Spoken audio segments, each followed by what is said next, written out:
લોકોને સંતુષ્ટ કરવામાં આખી જિંદગી જતી રહે છે તો પણ લોકો સંતોષ પામતા નથી.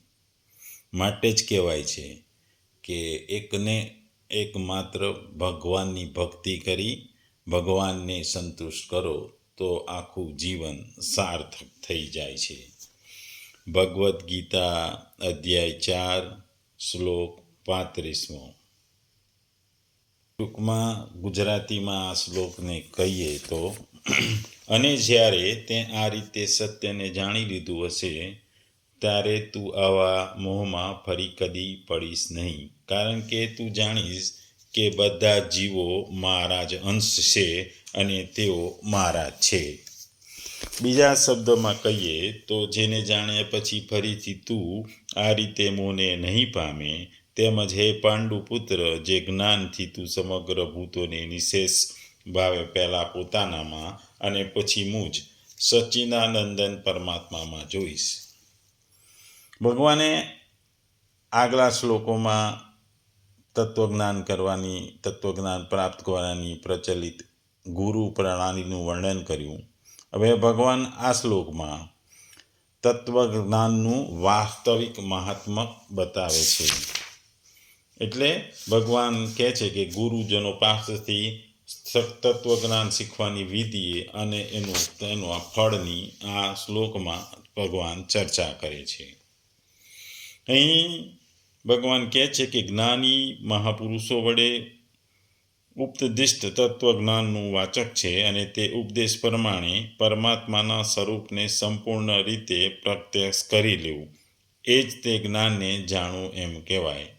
ફરીથી તું આવા પ્રકારના મોહમાં પડીશ નહીં, એ કથનથી ભગવાન એવું જણાવવા માગે છે કે અત્યાર સુધી તું આ પ્રમાણે મોહવશ થઈને શોકમાં નિમગ્ન થયો, પણ મહાપુરુષો વડે ઉપદિષ્ટ જ્ઞાન અનુસાર પરમાત્માનો સાક્ષાત્કાર કર્યા પછી તું ફરીથી આ પ્રમાણે મોહગ્રસ્ત બનીશ નહીં.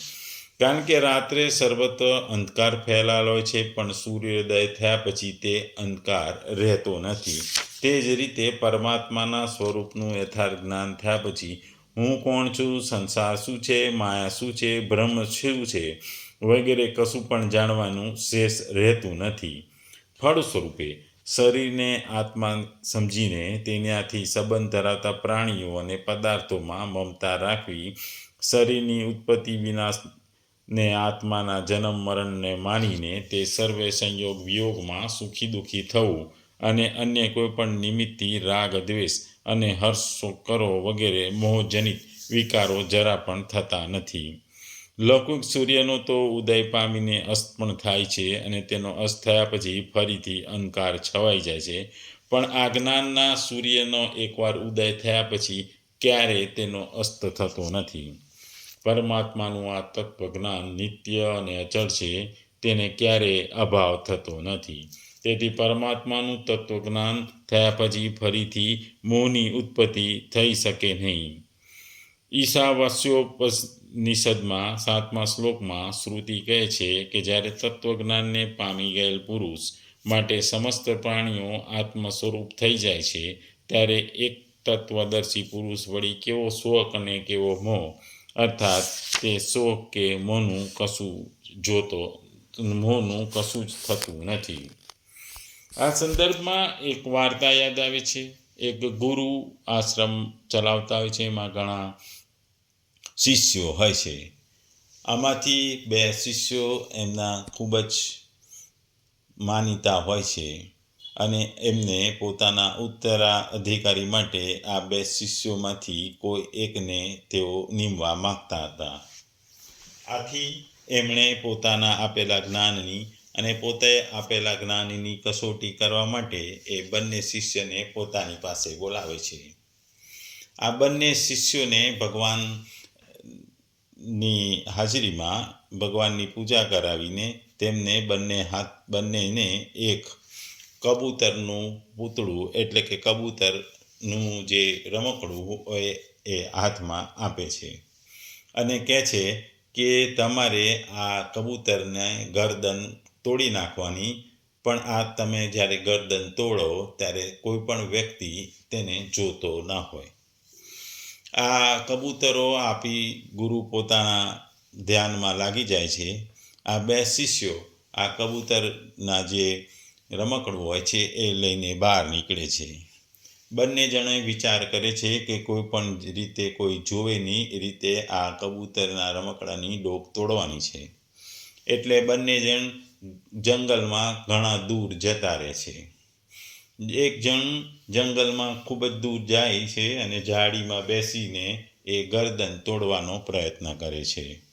બીજી બાજુ બીજો શિષ્ય પણ જંગલમાં ખૂબ જ ઊંડે જતો હોય છે. તે એક ઝાડ નીચે આ કબૂતરની ડોક તોડવા માટે પ્રયત્ન કરે છે. ત્યારે તે જુએ છે કે ઉપર ઝાડ ઉપર એક પંખી બેઠેલું હોય છે. એટલે વિચારે છે કે આ પંખી આ મારી ડોક તોડતા જોઈ જશે. પછી એ જંગલમાં વિરાન જગ્યામાં એક ખાડો ખોદી દે છે અને ખાડો ખોદી એમાં બેસી અને એ કબૂતરની ડોક તોડવાનો વિચાર કરે છે. પણ ત્યાં એને વિચાર આવે છે કે કબૂતરની આંખો તો કબૂતર પોતે તો જોવે છે અને હું પણ મારી આંખથી જોઉં છું. એટલે એ કબૂતરને કપડાથી ઢાંકી દે છે અને પોતાની આંખો બંધ કરી એ કબૂતરની ડોક તોડવાનો વિચાર કરે છે. આ થતાં તે આવું વિચારતો હોય છે ત્યારે એના મનમાં વિચાર આવે છે કે હું તો મારી આંખ બંધ કરી અને આ રમકડા ઉપર કપડું ઢાંકીને હું તોડી તો દઉં છું, પણ એટલે કોઈ જોશે નહીં. પણ મારો અંતરાત્માને તો ખબર છે કે મારા આત્માને તો ખબર છે કે હું આ કબૂતરનું ડોક તોડી રહ્યો છું. એટલે મારી આત્માને ખબર છે, પરમેશ્વરને ખબર છે, ઈશ્વરને ખબર છે. એટલે એ કબૂતરની ડોક તોડતો નથી અને એ ગુરુ પાસે પાછો જાય છે અને ગુરુને કહે છે કે તમે આપેલી શરતનું હું પાલન કરી શક્યો નથી, એટલે કે મારો પરાજય થયો છે. જ્યારે બીજા શિષ્યએ એકાંતમાં જઈને કબૂતરની ડોક તોડી નાખી હતી. આ બેની વાતો સાંભળ્યા પછી ગુરુ આ શિષ્યને જેણે કબૂતરનું રમકડું આખું પાછું આપ્યું અને કહે છે કે આમાં તારો પરાજય નથી થયો, તારો વિજય થયો છે. કે તે તારા આત્માના અવાજને સાંભળ્યો છે, મારા જ્ઞાનને તે અમલમાં મૂક્યું છે. કારણ કે આત્મા પણ અમર છે ને આત્મા પણ સાંભળે છે અને તને લાગે છે કે પરમેશ્વર પણ આ હું કબૂતરની ડોક તોડું છું એ જુએ છે. કારણ કે આપણે બધા પરમેશ્વરના અંશ છે. પરમેશ્વર આપણા ભગવાન છે. પરમેશ્વર આ સૃષ્ટિના સર્જક છે. એટલા માટે તું આ વસ્તુમાં પરાજય નથી પામ્યો, મારી શરતમાં તું પરાજય પામ્યો નથી, તારો વિજય થયો છે. કારણ કે તને આત્મજ્ઞાન થયું છે. ત્યારે આત્મજ્ઞાન થયું છે એ મારા આ શીખવેલા શાસ્ત્રો અને જ્ઞાનનું એ ખૂબ જ સારું પરિણામ છે. ટૂંકમાં આ શ્લોકમાં ભગવાન આ જ વસ્તુને આત્મજ્ઞાનની વાત કહે છે. ભગવાન અહીં અર્જુનને પાંડવ તરીકે પણ પાંડુ પુત્ર કહે છે. કારણ કે પાંડુનો પુત્ર હતો, 5 પાંડવો હતો, એમાં અર્જુન પાંડુ પુત્ર પણ હતો. એટલે એને પાંડુ પુત્ર કહીને ઉદ્બોધન કરે છે. આ શ્લોકમાં ભગવાન કહે છે મહાપુરુષોથી પરમાત્માના તત્વજ્ઞાનને પામીને અર્થાત તત્વજ્ઞાનના ઉદ્દેશ મળ્યા પછી આત્માને સર્વવ્યાપી અનંત સ્વરૂપ સમજો અને બધા જ પ્રાણીઓમાં ભેદબુદ્ધિનો અભાવ થવો એ સર્વત્વ આત્મભાવ થવો. અર્થાત જેમ સ્વપ્નથી જાગેલો મનુષ્ય સપનાના જગતને પોતાની અંદર માત્ર સ્મૃતિ જ રૂપે જુએ છે, એ વાસ્તવમાં પોતાનાથી ભિન્ન અન્ય કોઈની સત્તા જોતો નથી. તે જ પ્રમાણે બધા જ જગતને પોતાની અભિન્નતા અને પોતાની અંતર્ગત સમજવું, એને સમજભૂતોને નિશેષ ભાવથી આત્માના અંતર્ગત જોવો એમ કહેવાય છે.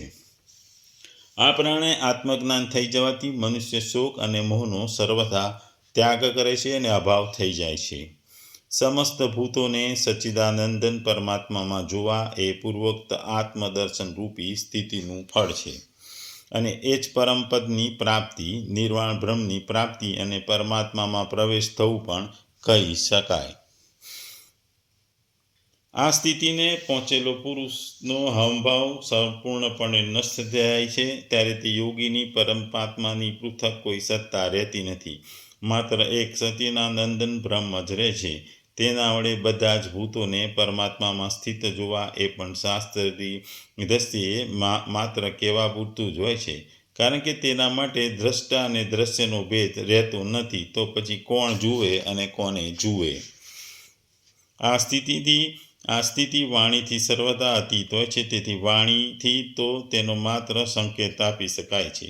લોક દ્રષ્ટિએ જ્ઞાનીના જે મન, બુદ્ધિ, શરીર વગેરે છે તેમના ભાવોને લીધે જ એવું કહેવાય છે કે બધા જ પ્રાણીઓને સચ્ચિદાનંદન બ્રહ્મમાં જુએ છે.